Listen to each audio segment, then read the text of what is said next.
Hello, welcome to study circle. अगर आप BPSC teaching recruitment exam की तैयारी कर रहे हैं तो आप एनसीईआरटी या एससीईआरटी के महत्व को जानते हैं। तो एससीईआरटी की इसी की कड़ी में आज हम लोग क्लास 8 स्टैंडर्ड हिस्ट्री चैप्टर 10 अंग्रेजी शासन एवं शहरी बदलाव को पढ़ेंगे। इस वीडियो में हम लोग इस चैप्टर के जो भी इम्पोर्टेंट पॉइंट है उसको डिस्कस करेंगे। तो अगर आप इस चैनल में नए हैं तो प्लीज़ सब्सक्राइब करें और वीडियो पसंद आता है तो इसे लाइक करें और शेयर करें। हमें आपके सपोर्ट की ज़रूरत है। तो चलिए शुरू करते हैं। अंग्रेजी शासन एवं शहरी बदलाव। पिछले कक्षा में आपने पढ़ा है कि किस प्रकार भारत में अंग्रेजी सत्ता की स्थापना के बाद गांव का जीवन बदल गया। मगर अंग्रेजों का शासन तो सभी जगह था, शहरों में भी, तो वहाँ भी कुछ परिवर्तन जरूर आया होगा। इसी बात को हम इसी पाठ में समझने का प्रयास करेंगे और देखेंगे कि औपनिवेशिक भारत में शहरीकरण की प्रक्रिया कैसी थी और इस समय शहरों और कस्बों में लोगों का जीवन किस प्रकार का था। लेकिन इससे पहले कि हम औपनिवेशिक काल में शहरों के विकास की खोज करें, हमें अंग्रेजी शासन के पहले के शहरों पर एक नज़र डालनी चाहिए। शहर सामान्यतः ग्रामीण इलाकों से काफ़ी अलग होते थे। यहाँ की आर्थिक गतिविधियाँ और संस्कृतियाँ गाँव से काफ़ी भिन्न होती थी। आप ये जानते हैं कि गांव के लोगों का मुख्य काम खेती होता है, जबकि शहरों में खेती का काम नहीं के बराबर होता है। यहाँ कई अन्य तरह के व्यवसाय किए जाते हैं। शहरों में व्यापारी, शिल्पकार, शासक और अधिकारी रहते थे। अक्सर शहरों की किलेबंदी की जाती थी, जो ग्रामीण क्षेत्रों से इसके अलगाव को चिन्हित करती थी। शहरों का ग्रामीण जनता पर प्रभुत्व होता था और ये खेती से प्राप्त करों और अधिशेष के आधार पर फलते फूलते थे। 16वीं और 17वीं सदी के मुगलों द्वारा बनाए गए शहर जनसंख्या के जमाव, विशाल भवनों और शहरी समृद्धि के लिए प्रसिद्ध थे। आगरा, दिल्ली, लाहौर जैसे शहर मुगल प्रशासन और सत्ता के महत्वपूर्ण केंद्र थे। इन केंद्रों में सम्राट और अमीर उच्च अधिकारी जैसे कुलीन वर्ग की उपस्थिति के कारण वहाँ कई प्रकार की विशिष्ट सेवाएं प्रदान करने वाले लोग निवास करते थे। शिल्पकार कुलीन वर्ग के लिए विशिष्ट हस्तशिल्प का उत्पादन करते थे। ग्रामीण क्षेत्रों से शहर के निवासियों के लिए अनाज लाया जाता था। सम्राट एक किलेबंद महल में रहता था और नगर एक दीवार से घिरा होता था, जिससे अलग अलग दरवाजों से आने जाने का रास्ता होता था। किलेबंद शहरों के भीतर उद्यान, बाग बगीचे, मंदिर, मस्जिद, मकबरे, विद्यालय, बाजार तथा सराएं बनी होती थी। तो यहाँ पे एक चित्र देख सकते हैं। यह 19वीं सदी के मध्य में शाहजहानाबाद की तस्वीर है। आप इसके बाएं ओर लाल किला को देख सकते हैं। शहर को घेरने वाली दीवारों को ध्यान से देखें। बीचों बीच चांदनी चौक का मुख्य रास्ता दिखाई देता है। देखिए कि यमुना नदी लाल किले से सटकर बह रही है। अब इसका रास्ता बदल गया है। जहाँ नाव किनारे की ओर बढ़ रही है उसे अब दरियागंज कहा जाता है। मध्यकाल में इन प्रशासनिक शहरों के अतिरिक्त दक्षिण भारत में मदुरै, तंजावुर, कांचीपुरम जैसे कुछ ऐसे शहरी केंद्र थे जो अपने मंदिरों के लिए प्रसिद्ध थे। तो ये इंपॉर्टेंट है कि दक्षिण भारत में मदुरै, तंजावुर, कांचीपुरम जैसे शहर अपने मंदिरों के लिए प्रसिद्ध थे। लेकिन ये शहर उत्पादन और व्यापारिक गतिविधियों में भी प्रमुख केंद्र थे।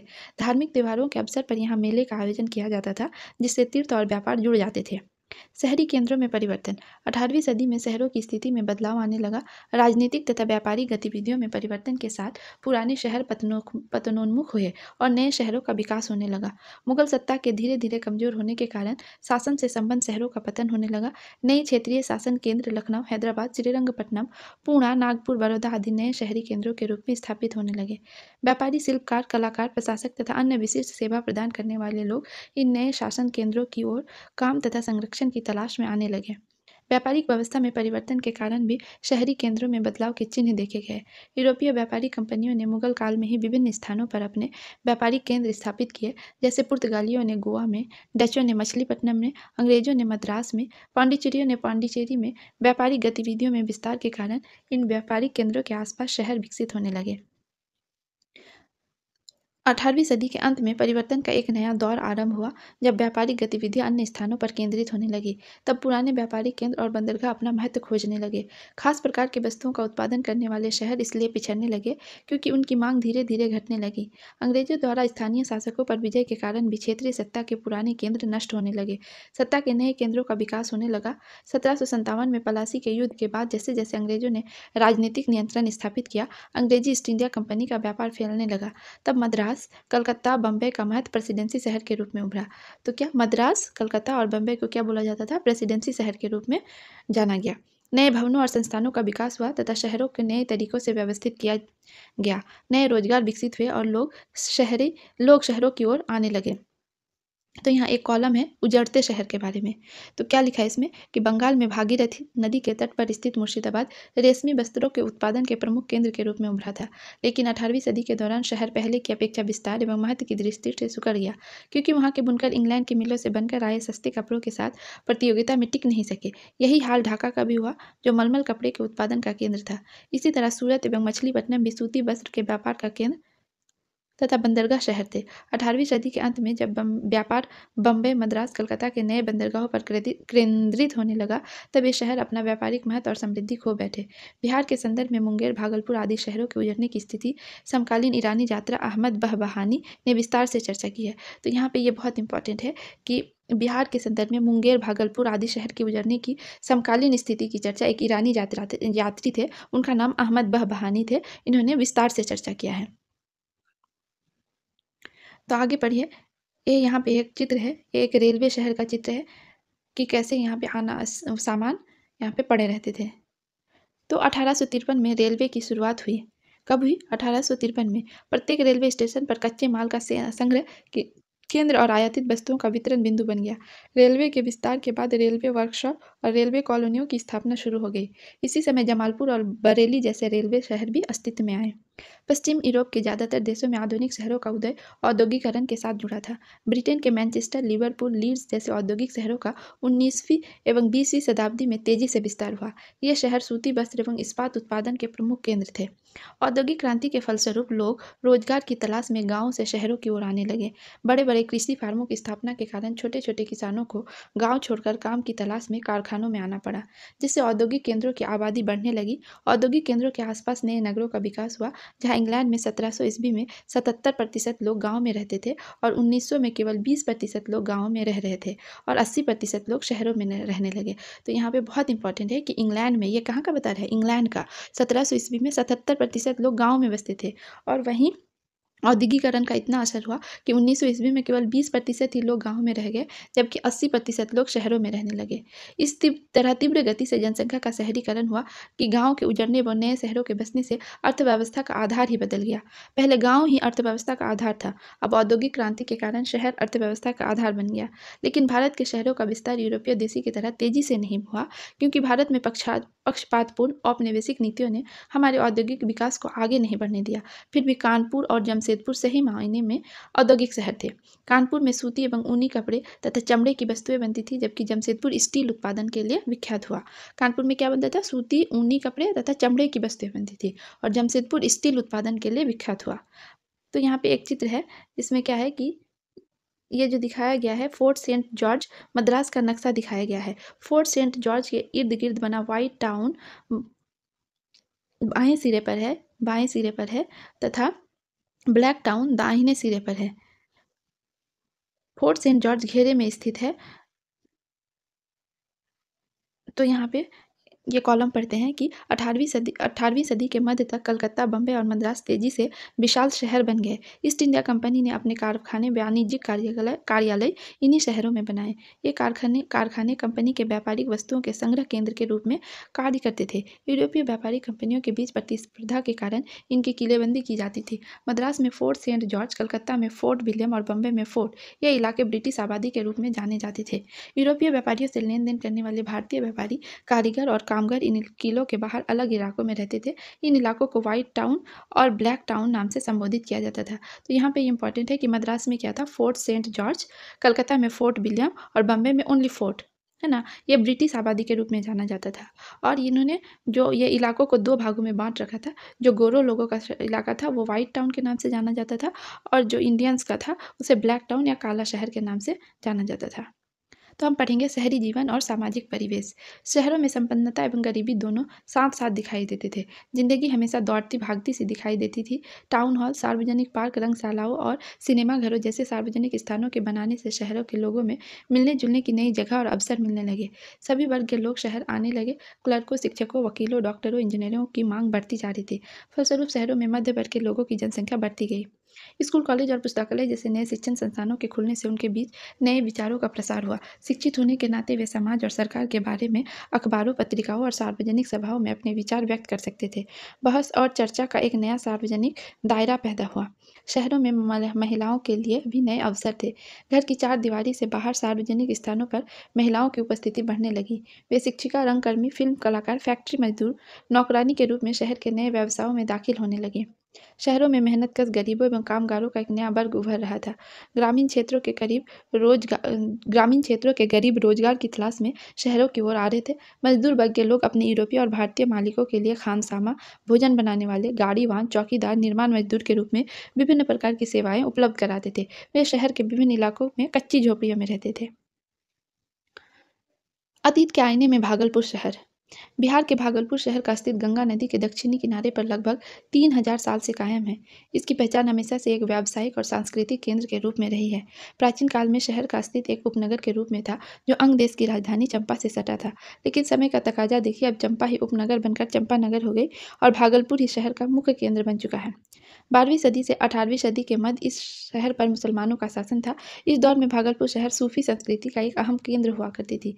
यहाँ दर्जनों मस्जिद, दरगाह, खानकाह, ईदगाह और इमामबाड़े था। आधुनिक भागलपुर शहर में घूमने पर इन केंद्रों का अवशेष आज भी देखने को मिलता है। तो यहाँ कुछ इंपॉर्टेंट ग्लॉसरी है कि मस्जिद किसे कहते हैं। मस्जिद मुसलमान समुदाय का उपासना स्थल है।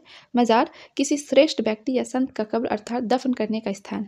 मकबरा कब्र या मज़ार पर बनाई गई भव्य इमारत। खानका सूफी संतों के धार्मिक केंद्र। ईदगाह मुसलमानों की ईद की नमाज पढ़ने के लिए विशेष स्थल, जो सामान्यतः खुले मैदान के रूप में होता है। इमामबाड़ा शिया मुस्लिम समुदाय का धार्मिक स्थल, जहाँ मुहर्रम में शोक सभा या मजलिस का आयोजन होता था। तो क्या है कि घने मोहल्लों और दर्जनों बाजार से घिरा भागलपुर एक महत्वपूर्ण सांस्कृतिक और व्यावसायिक शहरी केंद्र था। शायरी एवं नृत्य संगीत आमतौर पर मनोरंजन के साधन थे। इस शहर में ऐशो आराम सिर्फ कुछ अमीर लोगों के हिस्से में आते थे। अमीर और गरीब के बीच फासला बहुत गहरा था। तो एक चित्र है यहाँ पे, दो चित्र हैं यहाँ पे इनफैक्ट। तो ये पहले चित्र में ये इतना क्लियर नहीं है, लेकिन इसके बारे में पढ़ते हैं कि यह मौलाना चक की मस्जिद में नमाज अदा करते श्रद्धालु की तस्वीर है। मुगल बादशाह जहांगीर एवं फर्रुखसियर के शासनकाल में निर्मित भागलपुर रेलवे स्टेशन के करीब 50 मीटर दक्षिण तातारपुर में स्थित हजरत मोहम्मद साहब के पवित्र अवशेष सुरक्षित होने के कारण यह मुसलमानों की पवित्र धर्म स्थली है। इस मोहल्ले में एक मदरसा था और यहाँ से शिक्षा पाकर विद्वान मौलवी हुए। इसी के कारण इसका नाम मौलाना चक पड़ा। दूसरी तस्वीर शाहजंगी का मकबरा है। शाहजंगी का मकबरा भागलपुर रेलवे स्टेशन से करीब 2 किलोमीटर दक्षिण पश्चिम की ओर ऊंचे टीले पर स्थित है और नीचे तालाब एवं मस्जिद है। यहाँ प्रतिवर्ष मुहर्रम का मेला लगता है। तजिया का पहलाम इसी स्थान पर किया जाता है। औपनिवेशिक काल में भागलपुर शहर। हम औपनिवेशिक शहरों के बारे में पीछे अध्ययन कर चुके हैं। भागलपुर शहर की हालत दूसरे औपनिवेशिक शहरों से काफ़ी अलग थे। यह शहर परंपरागत भारतीय शहरों जैसा था। यह शहर 3 कस्बों चंपा, भागलपुर और बरारी को मिलाकर विकसित हुआ। जब भागलपुर नगर पालिका की स्थापना हुई तो पहले 2 कस्बे चंपा और भागलपुर इसमें शामिल किए गए। बाद में बरारी भी सम्मिलित हुआ। आज तीनों कस्बे भागलपुर नगर पालिका के अंतर्गत है। शहर के बीच से गुजरने वाली आड़ी टेढ़ी सकरी गलियों से अलग अलग जाति, धर्म, भाषा और पेशे के लोगों के मोहल्ले थे। अलग अलग समय में विविध प्रकार के आर्थिक कार्य करने वाले समुदाय भागलपुर शहर में आए और यहीं बस गए। 19वीं सदी में आधुनिक शिक्षा के प्रसार, भू राजस्व व्यवस्था एवं व्यवसायों के नए अवसरों का नतीजा ये हुआ कि भागलपुर शहर में बंगला भाषियों और मारवाड़ी समुदाय का आगमन हुआ। शहर की आबादी बढ़ गई, रोजगार बदल गया और शहर की संस्कृति बिल्कुल भिन्न हो गई। भोजन, पहनावे, कला और साहित्य के हर क्षेत्र में मुख्य रूप से उर्दू फारसी पर आधारित शहरी संस्कृति नई रुचियों के नीचे दब गई। शिक्षा के क्षेत्र में अंग्रेजों के प्रयास का लाभ सबसे पहले यहाँ के बंगलाजनों ने उठाया। देखते देखते एक समय ऐसा भी आया जब शहर में बंगाल से आए डॉक्टर, वकील, इंजीनियर, प्रोफेसर, क्लर्क, शिक्षक, लेखक अधिकतर बंगाली ही हुआ करते थे। भागलपुर शहर का बूढ़नाथ, मसूरगंज, आदमपुर, खंजरपुर का इलाका मुख्य रूप से बांग्ला भाषियों से पटा था। ये बांग्ला भद्रजन अपनी संस्कृति और साहित्य की छाप लेकर शहर में आए और बांग्ला परिवेश का निर्माण किया। तो क्या हुआ कि 19वीं सदी के मध्य में व्यापारिक लाभ के उद्देश्य से मारवाड़ी, अग्रवाल, जायसवाल, बनिया आदि जातियाँ एक ताकतवर व्यावसायिक समूह के रूप में शहर में उपस्थित हुए। ये व्यापारी एजेंट बैंकर महाजन होते थे और शहर के व्यवसाय पर इनका नियंत्रण था। मारवाड़ी टोला खलीफाबाग सूजागंज में मारवाड़ी, नए बाजार में अग्रवाल तथा मसूरगंज मोहल्ले में जायसवाल लोग निवास करते थे। ब्राह्मण और कायस्थ स्थानीय ग्रामीण जातियाँ थी जो अंग्रेजी शिक्षा का लाभ उठाकर सरकारी पदों पर काबिज हुए। ये लोग शहर के मुदीचक और खंजरपुर इलाके में अपना बसेरा बनाया। कुछ ब्राह्मणों एवं कायस्थों का संबंध जमींदार परिवारों से भी था। शहर का दक्षिणी पश्चिमी इलाका तातारपुर, कबीरपुर, मौलाना चक, शाहजंगी, हबीबपुर, हुसैनाबाद आदि मोहल्ले में मुस्लिम व्यापारी, कारीगर, बुनकर, मजदूर रहते थे। अनेक मुस्लिम परिवारों का संबंध सूफी संतों के साथ था जो पीढ़ी दर पीढ़ी बरसों से इस शहर में निवास कर रहे थे। भागलपुर शहर का नाथनगर और चंपानगर मोहल्ले में परंपरागत व्यवसाय में विशिष्टता प्राप्त मुस्लिम जुलाहे और हिंदू तांती जाति के बुनकर रहते थे। ये रेशमी कपड़े और धागे तैयार करने का काम करते थे। 1862 ईस्वी में रेलवे की शुरुआत और शिक्षण संस्थाओं की स्थापना ने शहर की काया पलट कर दी। बहुसंख्यक लोग रोजगार, व्यवसाय, शिक्षा और अन्य सुविधाओं की उम्मीद में शहर की तरफ आ रहे थे। जैसे जैसे भागलपुर की आबादी बढ़ने लगी, बरारी में नए लोगों का बसना शुरू हुआ। रोजगार की तलाश में ग्रामीण इलाकों से आए मेहनतकश गरीब और कामगारों का एक नया वर्ग उभरा, जो बरारी कस्बे में गंगा नदी के किनारे कालीघाट स्थित मायागंज इलाके की कच्ची झोपड़ियों में रहने लगे। तो ये मायागंज इलाके के में गरीबों की झोपड़पट्टियों का एक चित्र है। तो महाशय डेहरी क्या था? इसके बारे में एक कॉलम है, इसे पढ़ते हैं। यहाँ पे एक चित्र है महाशय डेहरी की। यह विशाल इमारत का निर्माण 18वीं सदी के अंतिम वर्षों में भागलपुर शहर के स्थानीय जमींदार महाशय वंश के परेशनाथ घोष ने गंगा नदी के किनारे चौकी, नियामतपुर, चंपानगर में अपने निवास स्थान के लिए कराया था। महाशय वंश के परिवार के सदस्य मुगल काल से भागलपुर परगना नामक प्रशासनिक इकाई में कानूनगो के पद पर कार्य करते आ रहे थे। जब 1765 ईस्वी में अंग्रेजों ने मुगल बादशाह से दीवानी का अधिकार प्राप्त किया, तब इस परिवार के लोग भागलपुर परगना में दीवान के पद पर नियुक्त हुए। बाद में भागलपुर के जिला कलेक्टर मिस्टर चेयरमैन ने परेशनाथ घोष को सूजानगर टप्पा की जमींदारी की सनद का आदेश प्रदान किया। तो ये कब हुआ था? इसका महाशय की डेयरी का निर्माण 18वीं सदी के अंतिम वर्ष में हुआ था। और इनके जो मालिक थे वो कौन थे? ओनर थे परेशनाथ घोष। ये याद रखना है। ब्रिटिश शासन की भू राजस्व नीति के परिणाम स्वरूप अनेक जमींदार परिवारों का आगमन शहर में हुआ। दरअसल इनकी जमींदारी का क्षेत्र ग्रामीण इलाकों में हुआ करता था, लेकिन ये लोग शहर के विभिन्न इलाकों में निवास करते थे। महाशय वंश, बनेली, बरारी, अरुआरी जैसे बड़े जमींदारों के साथ छोटे छोटे जमींदार भी शहर में मौजूद थे। इनकी जमींदारी का क्षेत्र भागलपुर, मुंगेर, बांका, नवगछिया, पूर्णिया आदि में था। शहर में मंदिरों, शिक्षण संस्थानों, चिकित्सालयों, अनाथालयों और परोपकारी कार्यों को संरक्षण प्रदान करने से इन लोगों का वहाँ के समाज में उनकी शक्तिशाली स्थिति स्थापित हुई। इस प्रकार कई कस्बों को मिलाकर भागलपुर शहर दूर तक फैली अल्पसघन आबादी वाला शहर बन गया। भागलपुर के इर्द गिर्द स्थित कस्बे इसके नए उपशहरी इलाके बन गए। तो भागलपुर औपनिवेशिक शहरों से भिन्न एक परंपरागत शहर था। तो कैसे था? इसके इसके बारे में पढ़ते हैं। तो इसके पहले सबसे व्यवसाय, व्यापार और उद्योग के बारे में जानना होगा।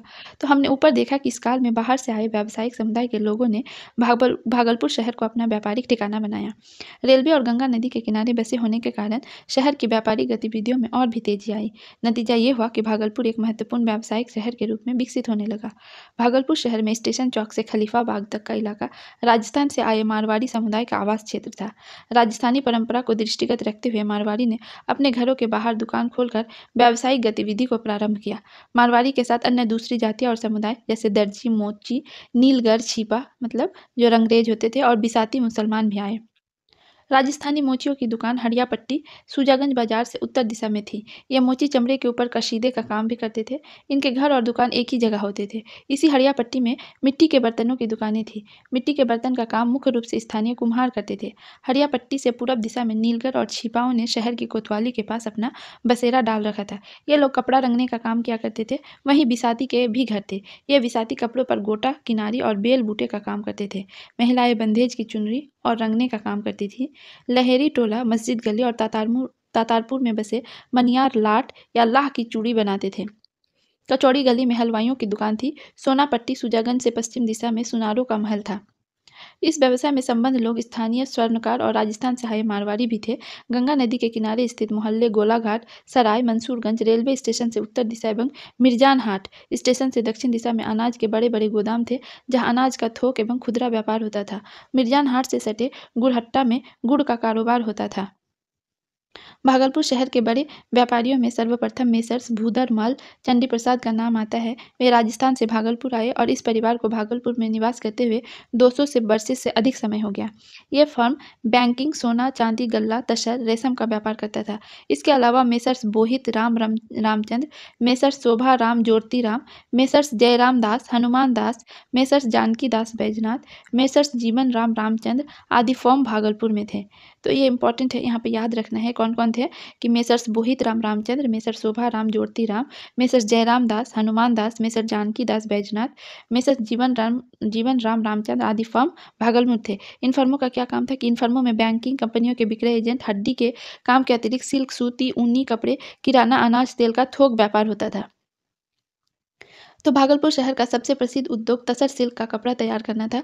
यह व्यवसाय बहुत पुराने समय से चला आ रहा था, इसीलिए इस शहर को सिल्क सिटी भी कहा जाता है। यहाँ 1810 में करीब 3275 करघे चल रहे थे। कब 1810 में कितना 3275 करघे चल रहे थे। इस व्यवसाय का प्रमुख केंद्र चंपानगर और नाथनगर मोहल्ला था। तसर का कुआ बांकुड़ा, संथाल परगना और गया से आता था। जगदीशपुर एवं पुरैनी के गांव में धागा तैयार करने का काम होता था। फिर धागा नाथनगर, चंपानगर के बुनकरों के घर पहुंचता था। तो कहाँ तसर का कोया कहाँ से आता था? बांकुड़ा और संथाल परगना और गया से आता था। लेकिन कोआ से धागा तैयार करने का काम कहाँ होता था? जगदीशपुर और पुरैनी के गाँव में। और फिर धागा बनकर नाथनगर और चंपानगर के बुनकरों के पास पहुँचता था, जहाँ हथकरघे पर रेशम के कपड़े तैयार होते थे।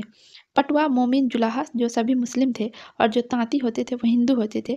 जातीय प्रमुखता इस पेशे में कार्यरत थे। रेशम और सूत की मिलावट से बाफ्टा तैयार किया जाता था। तो बाफ्टा किससे तैयार तैयार होता था? रेशम और सूत की मिलावट से। यहाँ का तैयार कपड़ा यूरोपीय देशों को भेजा जाता था, जहाँ इसकी बहुत मांग थी। ये बाफ्टा पूछा गया है बहुत बार क्वेश्चन में।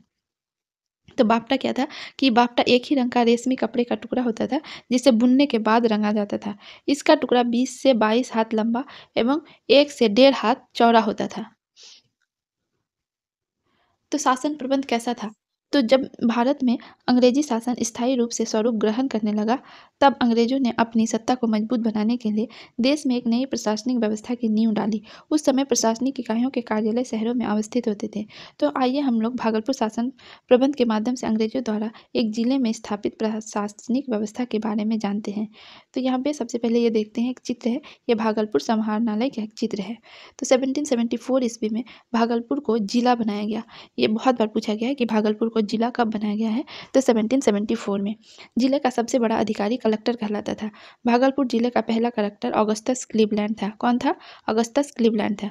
कलेक्टर की सहायता के लिए जिले के सदर दफ्तर में डिप्टी कलेक्टर, सब डिप्टी कलेक्टर और असिस्टेंट कलेक्टर होते थे। कौन कौन होते थे? डिप्टी कलेक्टर, सब डिप्टी कलेक्टर और असिस्टेंट कलेक्टर होते थे। 1936 तक ये जिला 4 सब डिवीजनों भागलपुर सदर, बांका, मधेपुरा और सुपौल में बटा था। कब? 1936 में। तो क्या हुआ था? एक जिला 4 सब डिवीजन में बट गए थे। कौन कौन थे? भागलपुर सदर, बांका, मधेपुरा और सुपौल। सब डिवीजन का सबसे बड़ा अफसर सब डिविजनल ऑफिसर जो कि एसडीओ कहलाता था। जिले में न्याय विभाग का सबसे बड़ा अफसर डिस्ट्रिक्ट एवं सेशन जज, जिला एवं सत्र न्यायाधीश कहलाता था। दीवानी मुकदमों में इनकी सहायता के लिए सबॉर्डिनेट जज और मुंसिफ होते थे। फौजदारी मुकदमे में जिला मजिस्ट्रेट तथा डिप्टी एवं सब डिप्टी मजिस्ट्रेट इनकी सहायता करते थे। तो यहाँ पे क्या है कि जिले में न्याय विभाग, जस्टिस सिस्टम के लिए सबसे बड़ा अफसर डिस्ट्रिक्ट एवं सेशन जज होता था। जो कि जिला एवं सत्र न्यायाधीश कहलाता था। और दीवानी मुकदमों में इनकी सहायता के लिए सबऑर्डिनेट जज और मुंसिफ होते थे। फौजदारी मुकदमे में जिला मजिस्ट्रेट तथा डिप्टी एवं सब डिप्टी मजिस्ट्रेट इनकी सहायता करते थे। तो यहाँ पे एक चित्र दिया हुआ है, जिसमें क्या लिखा है कि महान समाज सुधारक, सती प्रथा के उन्मूलक, आधुनिक शिक्षा के प्रबल पक्षधर, ब्रह्म समाज के संस्थापक मनीषी राजा राम मोहन राय भागलपुर समाहरणालय में दीवानी सिरिश्तेदार कार्यालय अधीक्षक के पद पर सन 1808 से 1809 तक कार्यरत थे।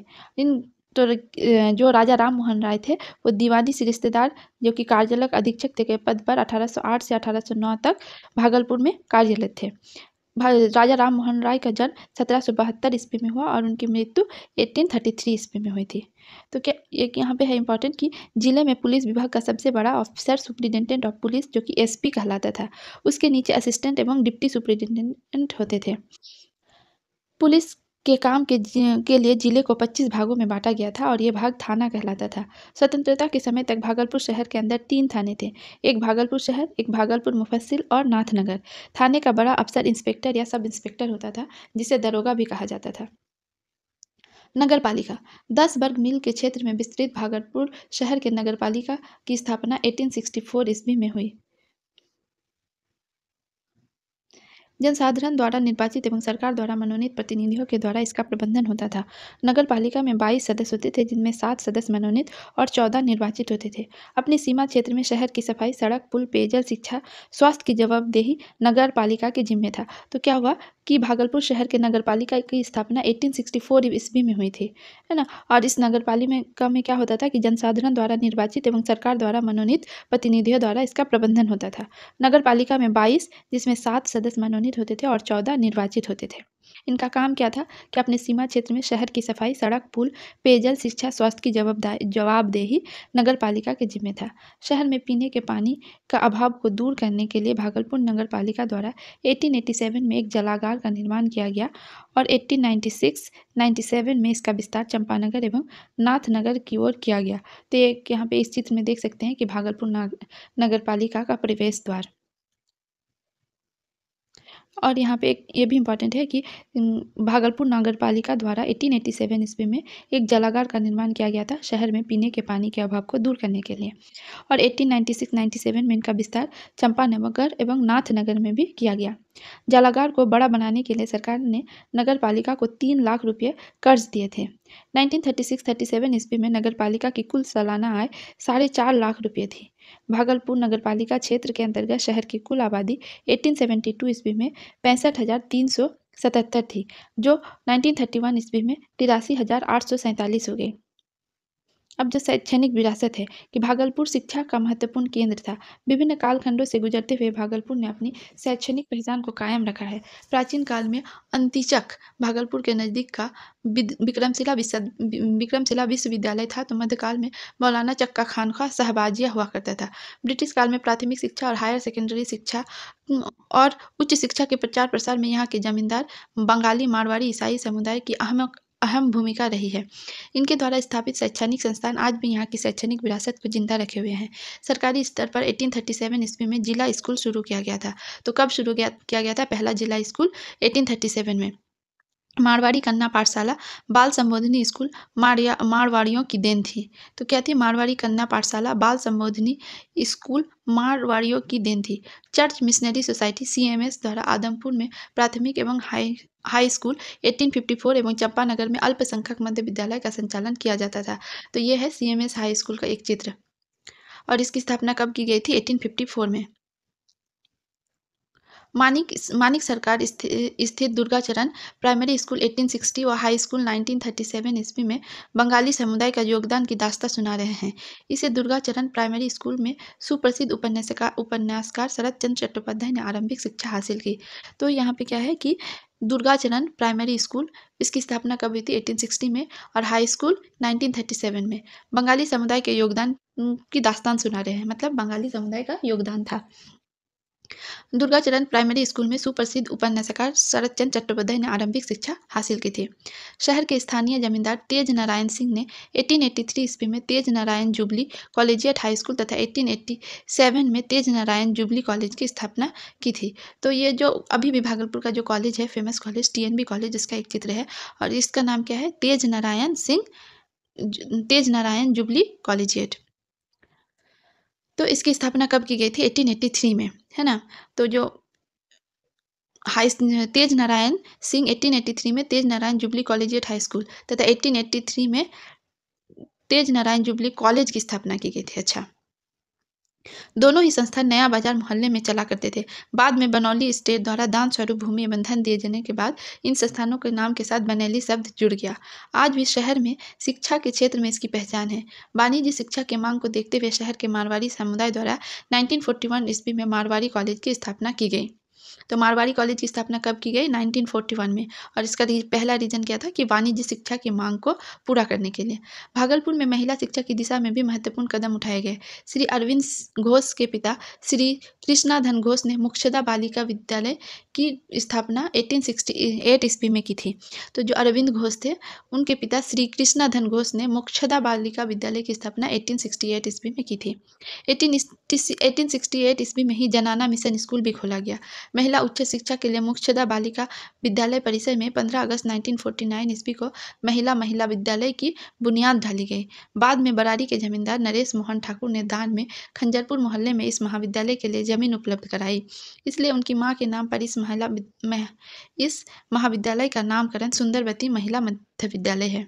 सुंदरवती महिला महाविद्यालय है, SM कॉलेज। तकनीकी शिक्षा के क्षेत्र में 1910 ईस्वी में सबौर स्थित बिहार कृषि कॉलेज की नींव तत्कालीन गवर्नर सर एंड्रयू फ्रेजर ने रखी थी। इस कॉलेज की गिनती एशिया के महत्वपूर्ण कॉलेजों में हुआ करती थी। इससे कृषि के क्षेत्र में नए आयाम स्थापित हुए। रोजगारपरक शिक्षा के लिए 1947 से 51 में सिल्क इंस्टीट्यूट नाथनगर में शुरू किया गया। तो इस चित्र में आप देख सकते हैं कि ये बिहार कृषि कॉलेज सबौर भागलपुर का एक चित्र है। तो क्या हुआ, यहाँ शिक्षा के प्रसार में पुस्तकालयों का अहम योगदान था। सबौर स्थित Bihar Krishi college, Tej Narayan Banaili college, TNB college, Bhagalpur collectorate समाहरणालय, भगवान पुस्तकालय, सरस्वती पुस्तकालय, बांग्ला इंस्टीट्यूट में पुस्तकों का अच्छा संग्रह था। तो यहाँ पे एक चित्र में देख सकते हैं कि ये भगवान पुस्तकालय का चित्र है। भगवान पुस्तकालय भागलपुर स्टेशन से लगभग 1 किलोमीटर उत्तर गौशाला के निकट नया बाजार में स्थित एक प्रसिद्ध पुस्तकालय है। यहाँ ज्ञान विज्ञान की पुस्तकें एवं पत्र पत्रिकाएं उपलब्ध है। सांस्कृतिक गतिविधियां। स्वतंत्रता पूर्व भागलपुर की सांस्कृतिक विरासत भी कम महत्वपूर्ण नहीं रही। इस परिदृश्य में भागलपुर की साहित्यिक और सांस्कृतिक यात्रा का विवरण अपने आप में दिलचस्प है। यदि हम भागलपुर की सांस्कृतिक गतिविधियों की बात करें तो शहर में अनेक नामी गिरामी साहित्यकारों, संस्कृति कर्मी, रंगकर्मी, शिल्पकारों, संगीतकारों एवं फोटोग्राफरों का जमघट लगा रहता था। उस समय भागलपुर के साहित्य पर बंगला साहित्य का बहुत अधिक प्रभाव था। शरत चंद्र चटर्जी, विभूतिभूषण बंदोपाध्याय, रविंद्रनाथ टैगोर भागलपुर प्रवास कर चुके थे। लेकिन उस समय जिस साहित्यकार ने यहाँ लंबे समय तक रहकर अपना लेखन जारी रखा वो थे बलॉय चंद्र मुखर्जी। उन्हें लोग बनफूल के नाम से जानते थे। भागलपुर के साहित्यकार और रंगकर्मी राधा कृष्ण सहाय ने उनकी कई रचनाओं का बांग्ला से हिंदी में अनुवाद किया। शरत चंद्र ने कालजयी उपन्यास देवदास, विभूतिभूषण बंदोपाध्याय ने पथेर पंचाली का सृजन भागलपुर में रहकर ही किया। यह भी कहा जाता है कि रविन्द्रनाथ टैगोर ने अपनी सुप्रसिद्ध रचना गीतांजलि के कुछ अंशों को भागलपुर में रचा था, जिसे साहित्य का नोबेल पुरस्कार मिला है। इस काल में भागलपुर में हिंदी साहित्य भी रचा जा रहा था। डॉक्टर राधा कृष्ण ने भागलपुर में साहित्य गोष्ठी नामक संस्था बनाई। शीघ्र ही ये उस समय में शहर की साहित्यिक गतिविधियों का केंद्र बन गया। हिंदी के जिन प्रमुख रचनाकारों ने भागलपुर का गौरव बढ़ाया वे थे डॉक्टर शिवनंदन प्रसाद जो व्यंग्यकार थे, डॉक्टर शिव शंकर वर्मा कथा लेखन करते थे और जनार्दन प्रसाद झा द्विज आदि। तो हिंदी के प्रमुख रचनाकार कौन थे जिन्होंने भागलपुर का गौरव बढ़ाया? वे थे डॉक्टर शिवनंदन प्रसाद व्यंग्यकार, डॉक्टर शिव शंकर वर्मा कथा लेखक और जनार्दन प्रसाद झा द्विज आदि। भागलपुर का रंगमंचीय इतिहास भी कोई ज़्यादा पुराना नहीं है। भागलपुर की सांस्कृतिक विरासत को समृद्ध करने के लिए शरत चंद्र ने स्वयं कई नाटक लिखे थे और उन्हें मंचित किया गया था, पर वे नाटक भी आधुनिक रंगमंच के करीब नहीं थे। यहाँ सिर्फ थिएटर या यात्रा नाटक की परंपरा के अंतर्गत बंगाली समाज प्रमुख भूमिका निभाता था और दिंदू बाबू नाम के एक व्यक्ति प्रत्येक साल कोलकाता से भागलपुर आकर यात्रा का प्रदर्शन करते थे। उसी क्रम में एक बार पृथ्वी थिएटर भी भागलपुर आया था और उसने कई नाटक मंचित किए थे। वैसे शहर की परंपरा का पहला नाटक हरिकुंज लिखित बाबरी मीरा था, जिसे हरिकुंज ने खुद निर्देशित किया था। लेकिन रंगमंचीय आंदोलन के रूप में जिसने भागलपुर के दर्शकों का ध्यान अपनी ओर खींचा था वो संस्था थी अभिनय भारती। कौन सी संस्था थी वो? अभिनय भारती। तो यहाँ पर एक कॉलम है हरिकुंज भागलपुर शहर के संस्कृति कर्मी के बारे में कि 1938 ईस्वी में हरिकुंज ने भागलपुर शहर में सांस्कृतिक गतिविधियों को बढ़ावा देने के लिए चरण संस्थाओं की नींव डालने में विशेष भूमिका निभाई। ये संस्थाएं हैं हिंदी यात्रा पार्टी, श्री गौरंग संकीर्तन समिति, बागेश्वरी संगीतालय, वो चित्रशाला। तो क्या क्या संस्थाएं थी जिन्होंने 1930 में हरिकुंज ने भागलपुर शहर के सांस्कृतिक गतिविधियों को बढ़ावा देने के लिए डाली थी, जिसमें थी हिंदी यात्रा पार्टी, श्री गौरंग संकीर्तन समिति, बागेश्वरी संगीतालय व चित्रशाला। चित्रशाला में उस समय के प्रसिद्ध साहित्यकारों, रंगकर्मियों, शिल्पकारों, नृत्यकारों, संगीतकारों, फोटोग्राफरों का जमघट लगता था। इस जमघट में कथाकार फणीश्वर नाथ रेणु, राष्ट्र कवि गोपाल सिंह नेपाली, राष्ट्र कवि रामधारी सिंह दिनकर, साहित्यकार डॉक्टर बेचैन, लघु कथाकार बनफूल, भारत रत्न बिस्मिल्लाह खां, नृत्यांगना सितारा देवी, सिने अभिनेता अशोक कुमार जैसी हस्तियां शामिल होती थी। तो आगे बढ़ते हैं धार्मिक स्थल। भागलपुर शहर में गंगा नदी के दक्षिणी तट पर बूढ़ानाथ मोहल्ला में बाबा बूढ़ानाथ महादेव मंदिर हिंदुओं का प्रसिद्ध उपासना स्थल है। तो यहाँ पे आप देख सकते हैं कि ये बूढ़ानाथ महादेव मंदिर का एक चित्र है। तो इस मंदिर का निर्माण शंकरपुर के जमींदार लक्ष्मी नारायण सिंह ने करवाया था। बाबू मोहन शाह एवं बाबू रामकृष्ण भगत ने मंदिर परिसर में 2 धर्मशालाएं बनवाई थी, जहां यात्रियों को ठहरने की अच्छी व्यवस्था थी।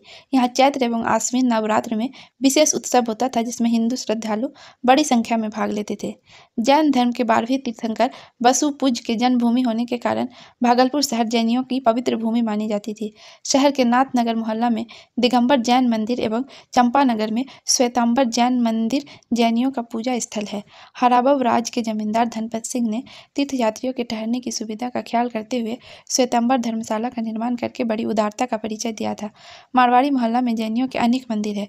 सिख संप्रदाय का उपासना स्थल नया बाजार एवं खलीफाबाग मोहल्ले में स्थित है। ईसाइयों ने 1845 ईस्वी में घंटाघर के निकट तथा 1854 में कर्णगढ़ में गिरजाघर का निर्माण कराया था। तो यहाँ पे आप देख सकते हैं कि यह नाथनगर स्थित दिगंबर जैन का मंदिर है और ये घंटाघर के पास स्थित गिरजाघर है। गिरजाघर का निर्माण 1845 ईस्वी में हुआ था और 1854 में कर्णगढ़ में गिरजाघर का निर्माण हुआ था। सार्वजनिक भवन। यदि आप भागलपुर की इमारतों पर एक नज़र डालें तो उन्हें 2 भागों में विभाजित किया जा सकता है। 19वीं सदी से पहले के निर्मित किले, महल, मंदिर, मस्जिद, मकबरा तथा 19वीं एवं 20वीं सदी में निर्मित सरकारी दफ्तर, टाउन हॉल, सार्वजनिक अस्पताल, रेलवे स्टेशन, घंटाघर, चर्च क्लब, स्कूल, कॉलेज आदि। ये भवन लोगों की रुचि के साथ साथ शासकों एवं स्थानीय जमींदारों की पसंद और इच्छाओं को दर्शाते हैं। इन विशाल इमारतों का निर्माण पहली बार इस्तेमाल में लगाए गए लोहे और सीमेंट के कारण संभव हो पाया। पहले की इमारतें बिल्कुल सादी होती थी। बाद में अंग्रेजों ने हिंदू और इस्लामिक स्थापत्य के मिश्रण से कुछ खूबसूरत भवन बनवाए। उन्होंने कुछ प्राचीन भवनों की नकल करने पर भी विचार किया। यदि आप ऐसी कुछ पुरानी इमारतों को ध्यान से देखें तो उसमें यूरोपीय और भारतीय स्थापत्य का बड़ा ही रोचक तालमेल नजर आएगा। भवन निर्माण कला के कुछ रोचक शैलियों का अध्ययन हम लोग दूसरे चैप्टर में करेंगे। तो भागलपुर शहर का हृदय स्थल और भारत के पुराने रेलवे स्टेशन में से एक भागलपुर रेलवे स्टेशन शहर का मुख्य व्यापारिक स्थान है।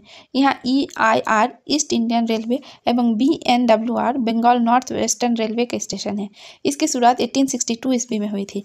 तो रेलवे की शुरुआत भागलपुर में कब हुई थी? 1862 में। इसके कारण आम लोगों के जीवन में बड़ा बदलाव आया। व्यापारी अपने व्यापार के लिए, श्रद्धालु तीर्थ यात्रा के लिए, अधिकारी अपने काम के लिए और अन्य लोग रोजगार की तलाश में यात्रा करते थे। लोग यातायात के इस नए साधन से लाभान्वित थे। भागलपुर रेलवे स्टेशन से लगभग 3 किलोमीटर उत्तर गंगा नदी के किनारे स्थित क्लीवलैंड हाउस की गणना विशाल एवं सुंदर इमारतों में की जाती है। इसका निर्माण भागलपुर के पहले जिला कलेक्टर क्लीवलैंड के द्वारा 1780 से 83 के मध्य करवाया गया था। इटालियन शैली में निर्मित यह इमारत एक ऊंचे टीले पर बना है। पहले यहाँ शहर के स्थानीय जमींदार महाशय वंश के परेशनाथ घोष का निवास स्थान था। क्लीवलैंड ने महाशय परिवार को चौकी नियामतपुर में 84 बीघा जमीन देकर इसे अपने अधीन कर लिया और अपना निवास स्थान बनाया। बाद में ये विशाल भवन टैगोर परिवार के हाथ चली गई। गुरुदेव रविंद्रनाथ टैगोर ने इसे अपना अध्ययन स्थल बनाया और गीतांजलि के कुछ अंश यहाँ लिखे। बाद में उन्हीं के नाम पर इस इमारत को रविंद्र भवन के नाम से जाना जाता है। वर्तमान समय में रविंद्र भवन में तिलका मांझी विश्वविद्यालय, भागलपुर का इतिहास, संस्कृति एवं पुरातत्व विभाग और क्षेत्रीय अध्ययन केंद्र अपनी कक्षाएं आयोजित करता है। 19वीं सदी के आरंभ के समय देखने का यूरोपीय तरीका अंग्रेजी शासित भारत में भी लागू किया गया। अब काम करने का यूरोपीय काल अवधि सुबह 10 बजे से शाम 5 बजे तक भारत में भी अपना लिया गया था। लोग देर से आने का कोई बहाना नहीं बना सके, इसके लिए सार्वजनिक स्थानों पर घंटाघर बनाए गए। इसमें चारों तरफ डायल होते थे ताकि लोग दूर से और किसी भी दिशा से घड़ी को देख सके। यही नहीं, लोगों को समय की जानकारी देने के लिए इन घंटाघरों से निश्चित समय के बाद घंटे की आवाज़ भी होती थी। भागलपुर शहर का घंटाघर चौक एक उदाहरण था। तो आप यहाँ पे देख सकते हैं, ये घंटाघर का चित्र है। भागलपुर रेलवे स्टेशन से 3 किलोमीटर उत्तर लाजपत पार्क के निकट स्थित टाउन हॉल 20वीं सदी के आरंभ में निर्मित भवन है, जहां सार्वजनिक समारोह का आयोजन किया जाता है। भागलपुर कचहरी परिसर के निकट स्वामी विवेकानंद पथ पर स्थित सेंटिस कंपाउंड मैदान एक सार्वजनिक पार्क था। इसका नामकरण बनेली स्टेट के मैनेजर T सेंटिस के नाम पर पड़ा। तो भागलपुर कचहरी के निकट क्या था कि सेंटिस कंपाउंड मैदान था। और इसका नामकरण बनेली स्टेट के मैनेजर टी सेंटिस के नाम पर पड़ा। इस कंपाउंड के भीतर अंग्रेज प्रशासनिक अधिकारियों ने मनोरंजन एवं मौज मस्ती के लिए स्टेशन क्लब का निर्माण किया। तो आप इस चित्र में स्टेशन क्लब सेंटिस कंपाउंड का एक जर्जर चित्र देख सकते हैं। तो ये हमने अंग्रेजी शासन एवं शहरी बदलाव और भागलपुर शहर के इतिहास के बारे में पढ़ा। तो अगर आपको ये चैप्टर अच्छा लगा होगा तो इसे लाइक करें, शेयर करें और सब्सक्राइब करें। हमें आपके सपोर्ट की बेहद ज़रूरत है। Thank you.